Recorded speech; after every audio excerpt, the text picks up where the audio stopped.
Okey, baiklah.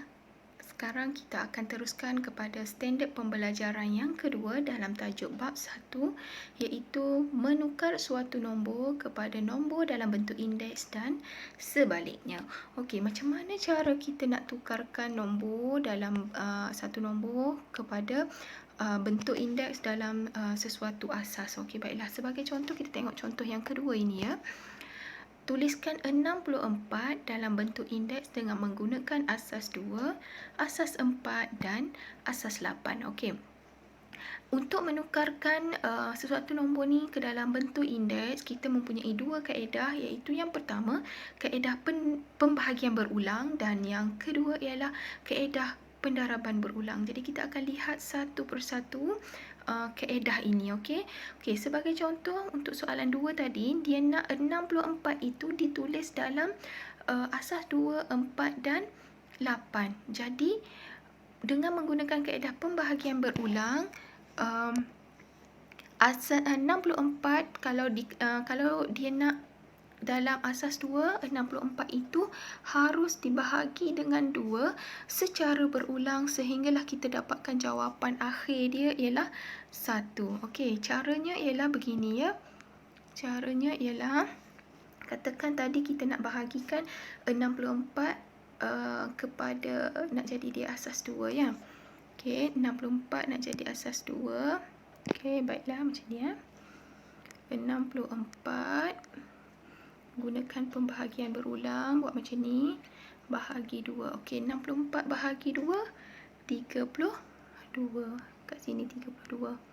Okey, 32 bahagi 2, 16. Betul? Okey, 16 ini bahagi lagi dengan 2, dapat 8. 8 bahagi lagi dengan 2, dapat 4. 4 bahagi lagi dengan 2, dapat 2. 2 bahagi 2 dapat 1. So, mesti kena last dengan 1. Jadi, cara nak menulis asas, okey, kan dia bagi tahu asas itu ialah asas 2. Maka kita tulislah asas 2 and then kita kira berapa kali bilangan nombor 2 dekat tepi ni di bahagian pembahagian ni. Okey. Okey, 1, 2, 3, 4, 5, 6. Maka jawapannya ialah 2 kuasa 6. Okey, 2 kuasa 6. Boleh? Okey. Okey, begitulah kaedah dia. Jadi, seterusnya sama juga, sekiranya dia mahukan 64 itu dalam asas 4. Okey, kalau dalam asas 4, 64 ni kena bahagi dengan 4 lah. Kaedah dia sama juga kalau gunakan kaedah pembahagian berulang. Okey, 64 bahagi 4. Macam tadi. 64 bahagi 4 berapa? 64 bahagi 4 berapa? Okey, kira ya. 64 bahagi 4 16. Okey, 16. Okey, tak lupa tulis. 64 bahagi 4 16. 16 bahagi 4 ialah 4. 4 bahagi 4 dapat 1. Maka indeks dia ialah 4 kuasa 3. Okey, sama juga dengan 64 asas 8. So, 64 tadi asas 8. 64 asas 8. Mana bahagi? 8 dapat 8. 8 bahagi 8 dapat 1. Maka 8 kuasa 2. Okey, itu saja untuk pembahagian berulang. Okey, untuk pembahagian berulang. Kita lihat pula kepada pendaraban berulang. Okey, pendaraban berulang, okey, konsep dia kena darab lah. Maksudnya kita kena pilih asas yang dia nak tu dulu.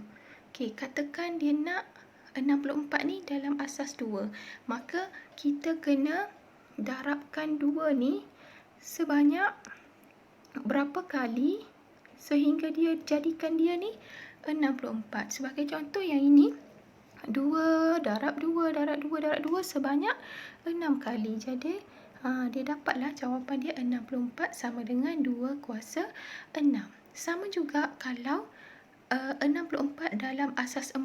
Jadi dia nak 4 darab 4, 4 kali 4, 16. 16 darab lagi dengan 4, dapatlah 64. So, 3 kali kan? So, 4 kuasa 3 macam tu. Sama juga dengan asas 8. 8 darab 8 dah 64. Maka 8 kuasa 2 ialah indeks bagi 64. Okey. Seterusnya kita lihat kepada contoh 3. Okey, untuk contoh 3 ni, dia bagi soalan pada kita, tuliskan 32 per dengan 3,125 dalam bentuk indeks dengan menggunakan asas 2/5. Okey, sama juga dia ada dua kaedah macam yang kita tunjuk tadi, iaitu pembahagian berulang dan juga kaedah pendaraban berulang. Okey, untuk untuk nombor yang berkaitan dengan pecahan, kita kena buat pembahagian berulang untuk kedua-dua, sama ada untuk kedua-dua nombor di bahagian nombor di atas dan juga di bawah dia tu. Okey, sebagai contoh 32 per 3125. Okey, mula-mula 32 ini kita bahagikan dengan asas yang dia nak, yang bahagian atas ni, iaitu 2. Okey, so bahagikan 32 bahagi 2 dapat 16. 16 bahagi 2 dapat 8. 8 bahagi 2 dapat 4 dan 4 bahagi 2 dapat 1. Jadi yang atas ini dia punya bilangan 2 dia tu ialah 5. Kita tengok pula yang bahagian penyebut ni, iaitu 3,125 ni, kita bahagikan dengan asas yang di bawah ni yang dia nak, iaitu 5. Maka 3,125 bahagi 5 bahagi 5 banyak. Okey, sebanyak 5 kali. Okey, maka kedua-dua ini merupakan mempunyai indeks yang sama, iaitu 5. Maka cara tulis dia ialah 2/5 kuasa 5.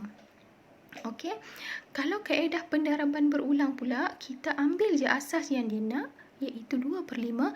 Kita darablah beberapa kali sehingga mendapat jawapan 32 per 3125.